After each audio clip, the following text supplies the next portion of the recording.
Il faut que je vous montre un truc. Cette photo, c'est moi, il y a 10 ans. J'avais les cheveux décolorés tellement je passais de temps à nager. Je me traînais une tendinite depuis plus de 3 ans parce que je pouvais pas m'empêcher de courir. Et le 10 octobre 2013, très précisément, j'ai été diagnostiquée. Bigorexique. Et la bigorexie, si on en croit les recherches Google et les diagnostics habituels, c'est tout simplement une addiction au sport. Sauf qu'en m'intéressant de plus en plus à la psychologie ces dernières années, j'ai découvert qu'en fait presque tout le monde Se trompe.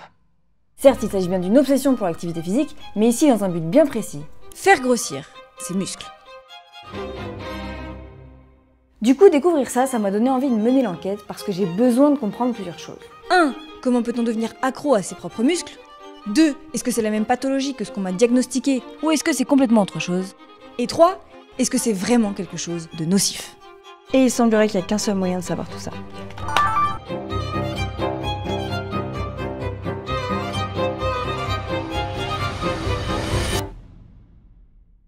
Ah oui, et je passe juste par là pour vous annoncer 2 choses. Premièrement, j'ai créé mon podcast Patapsy, dont le premier épisode est déjà en ligne sur Apple Podcasts et Spotify. Dans ce premier épisode, notre invitée, Louise, nous parle de comment elle a sombré dans l'alcoolisme dès l'âge de 13 ans, et personnellement, j'ai trouvé son histoire très intéressante. Et deuxièmement, j'ai aussi créé pour vous le Psycho Club, une communauté en ligne gratuite que vous allez très probablement avoir envie de rejoindre si vous aimez cette chaîne et les sujets qu'on y aborde. Sur cette communauté, vous aurez accès à des fils de discussion sur diverses thématiques comme les troubles alimentaires, l'anxiété ou encore les addictions. Vous pourrez aussi y retrouver tout un tas de contenus informatifs exclusifs que je publierai seulement là-bas. Et évidemment, je serai moi-même active sur la plateforme pour discuter avec vous tous. Et au passage, si vous aussi vous souhaitez passer au micro de ce podcast, c'est également là-bas que ça se discute. Alors c'est pas un, mais bien 2 liens que vous retrouverez en description. Et encore une fois, c'est gratuit, donc dépêchez-vous de cliquer. On se retrouve de l'autre côté. Bisous et bon visionnage. Ok, donc pour commencer cette enquête, je me suis dit que la meilleure des choses à faire, ce serait peut-être de mettre à plat ce qu'on sait déjà sur les 2 types de profils en question. C'est-à-dire la personne addicte au sport et la personne addicte aux muscles. Parce que oui, il y a des choses qui diffèrent. Premièrement, ils sont pas accros au même sport. D'un côté, on a des personnes qui courent, qui nagent ou qui font du vélo, alors que de l'autre, on a des personnes qui soulèvent de la fonte. Deuxième différence, on a affaire à des personnes qui ne recherchent pas la même chose. Les personnes qui font du cardio ont tendance à rechercher un changement plutôt psychologique, T'es pas bien, tu cours, tu te sens mieux. alors que les personnes qui font de la muscu recherchent plutôt un changement physique. T'es pas satisfait de ton reflet dans le miroir, tu vas à la salle, tu changes physiquement. Et là seulement, tu te sens mieux. Et enfin, troisième différence, pratique versus processus. Il y en a un qui va chercher à optimiser toutes les variables qui peuvent impacter le résultat. Sommeil, alimentation, récupération. Tandis que l'autre va être plus direct que ça. Il veut se dépenser maintenant, tout de suite, peu importe si c'est la meilleure chose à faire pour la performance ou non. Servanodia raconte par exemple dans son livre Bigorexie qu'il lui est souvent arrivé de sauter des repas ou même de louper des heures de sommeil pour pratiquer plus d'aviron ou plus de vélo. Donc ça illustre bien que c'est la pratique et la dépense qui priment avant tout. Ok, donc ça, c'est les 3 différences qu'on connaît. Mais moi, la question que je me pose, c'est en quoi est-ce que ça m'avance ? Eh ben en rien. Enfin, presque en rien. Parce que moi, je veux savoir ce que ces personnes ressentent profondément. Je veux savoir pourquoi elles font ce qu'elles font. Mais le problème que je rencontre, c'est que personne n'en parle vraiment. Parce que les causes d'une addiction, c'est un truc dont tu parles avec ton psy et qui diffère selon chaque cas. Sauf que pour cette vidéo, j'ai besoin de concret. Donc j'ai contacté un psy, j'ai pris ce qu'on sait déjà et j'ai posé mes questions pour essayer de trouver des éléments qui pourraient nous permettre d'aller plus loin. Parce que je vous rappelle que j'ai moi-même été addict au sport cardio et à force de traîner dans les salles de sport, je peux vous dire que j'ai rencontré des sacrés spécimens. Comme Franck, qui était avec moi à la salle et qui pensait que j'étais lesbienne parce que je refusais de sortir avec lui. Donc je sais qu'il y a quelques dossiers à trouver. Du coup Benjamin, comment on peut devenir accro à ses muscles ? Dans toutes les addictions, tu as un dérèglement du circuit dopaminergique, donc du circuit de la récompense. Comment on peut devenir accro à la cigarette ? Comment on peut devenir accro à la consommation d'alcool ? Eh bien en fait c'est très simple. Tu commences à fumer, tu y prends goût, tu t'habitues à une certaine dose, et plus ça va, plus il t'en faut pour ressentir la même chose. Et surtout, moins tu peux t'en passer parce que tu y as pris goût. Ok, donc ça répond à notre première question. Mais maintenant, moi, ce que je veux savoir, c'est est-ce que l'addiction aux muscles, c'est une version mal alpha de l'addiction au sport, mais globalement, c'est la même chose, ou est-ce que c'est plus distinct que ça ? Et c'est là que j'ai commencé à trouver des trucs très croustillants, notamment dans la manière de diagnostiquer la chose.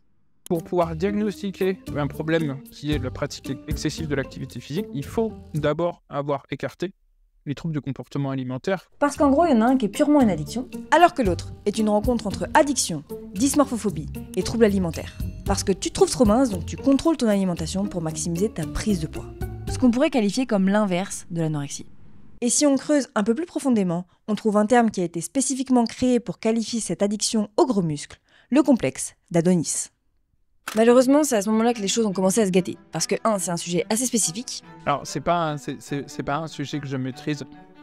Pour le coup, le complexe d'Adonis. Et les recherches sur le domaine sont vraiment pas nombreuses. Je vous rappelle que Google lui-même ne sait pas trop de quoi il parle. Du coup, il faut que je trouve une autre solution que mes solutions habituelles pour comprendre ce que c'est que ce complexe, sinon ma vidéo, elle sert à rien. Mais vous commencez à me connaître, j'ai cherché et j'ai fini par trouver. Et comme je suis sympa, voilà le complexe d'Adonis expliqué simplement.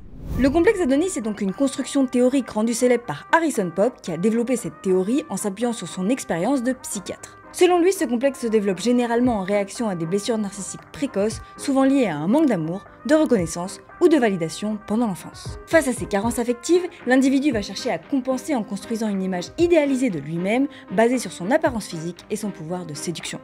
Construire du muscle n'est donc pas ici seulement un gage de beauté. C'est un élément indispensable pour que l'individu se sente en sécurité, tant psychologiquement qu'émotionnellement.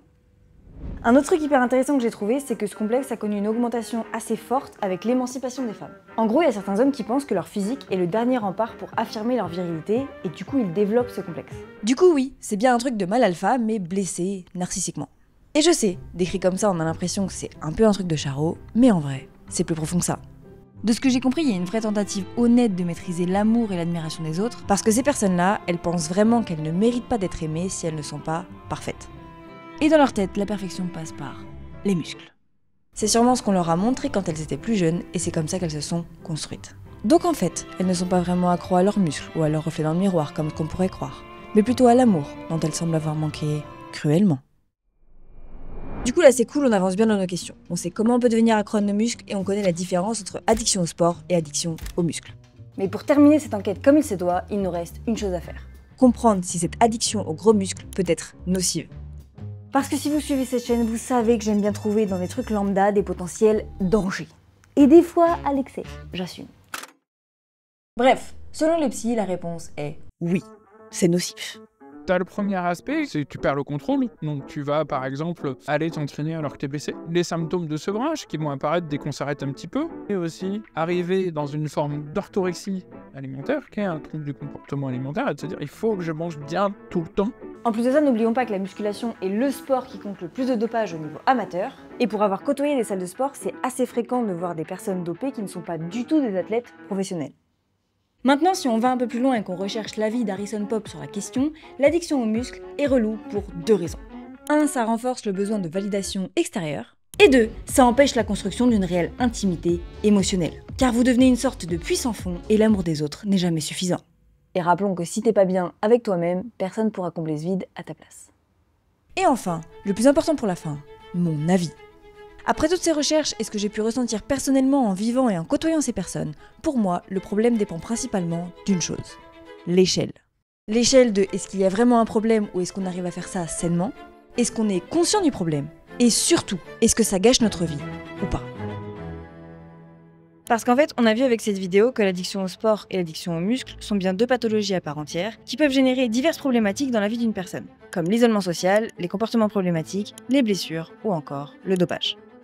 Mais attention, c'est pas parce qu'une personne fait du sport sérieusement, que ce soit de la musculation ou de la danse, que c'est forcément pathologique. Oui, dans certains cas, ça peut empiéter sur le reste de leur vie et devenir une réelle prison pour eux-mêmes. Comme chez Séverine Dier que je citais plus tôt et qui a loupé une partie du mariage de sa sœur ou encore l'anniversaire de sa mère pour ne pas gêner sa pratique sportive, et qui admet aujourd'hui le regretter. Mais pour d'autres, c'est ça qui donne un sens à leur vie. Et parfois on oublie que vouloir exceller dans un domaine, c'est pas une mauvaise chose. Et faut l'avouer, ça requiert souvent une implication qui sera parfois perçue comme néfaste par le reste du monde. Donc la réalité, c'est que tout est question de trouver son propre équilibre, qu'il corresponde ou non aux normes en vigueur.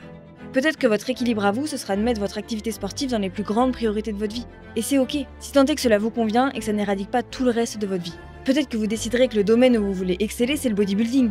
Et là aussi, c'est ok. Cela ne fait pas de vous un être narcissique et incapable de créer des liens émotionnels. Ce sont juste vos choix.